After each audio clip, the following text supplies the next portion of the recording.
मंडळी, उद्या वटपौर्णिमा आहे आणि वटपौर्णिमेच्या सणाच्या निमित्ताने माता भगिनी वडाच्या झाडाची पूजा करत असतात. त्याचं कारण म्हणजे काय तर जन्मोजन्मी हाच पती मला मिळावा, माझ्या पतीला दीर्घायुष्य मिळावं याच्यासाठी वडाच्या झाडाची पूजा करत असतात.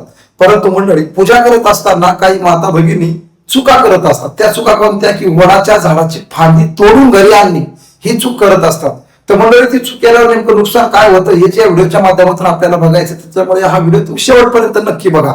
रामकृष्ण हरी मित्रांनो, मी एकनाथ महाराज भांबळे नाथ महाराज युट्यूब चॅनल मध्ये मी आपलं मनापासून स्वागत करतो. मित्रांनो, बऱ्याच माता भगिनी शहराच्या ठिकाणी वास्तव्याला असतात आणि शहरामध्ये वडाची झाडं कमी असल्यामुळे किंवा अशा ठिकाणी राहतात की ज्या ठिकाणी वडाचं झाड नसतं. मग वडाचं झाड जवळ नसल्यामुळे आपण वडाच्या झाडाची पूजा कशी करावी हा प्रश्न माता भगिनींना नक्की पडलेला असतो. मग त्या काय करतात, बाजारामध्ये वडाच्या झाडाच्या फांद्या तोडलेल्या विकायला असतात आणि मग त्या फांद्या घरी घेऊन येतात आणि त्याची पूजा करत असतात.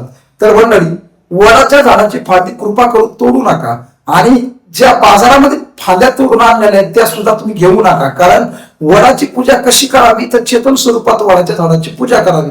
म्हणजे जो वड जिवंत आहे त्याच वडाची आपण पूजा करावी, त्याच आपल्याला फळ मिळत असतं.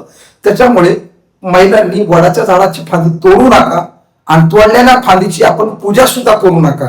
जिवंत झाडाची पूजा करण्याचा शास्त्रामध्ये प्रघात आहे. मग आता आपण करावं काय, ज्या टायमाला आपल्या प्रसंगाला झाड समोर नसतं, काय नसतं, तर मग तशा वेळी तशा प्रसंगी आपण मानसिक पूजेचा पर्याय निवडला पाहिजे. म्हणजे काय तर वडाच्या झाडाचं चित्र आपल्या समोर ठेवलं पाहिजे आणि त्याच्या मनोभावे आपण त्याची पूजा अर्चना केली पाहिजे. म्हणजे काय, झाडाची फांदी तोडून झाडाला नुकसान करण्यापेक्षा झाडाचा छान फोटो काढून त्याची पूजा करणं कितपत योग्य आहे हे तुम्ही आम्हाला कमेंटमध्ये नक्की करून सांगा. आणि सर्वांनी हा व्हिडिओ सगळ्यांपर्यंत पाठवा, कारण वडाच्या झाडाची फांदी वाचवणं हे आपलं कर्तव्य आहे. कारण झाडे लावा, झाडे जगवा.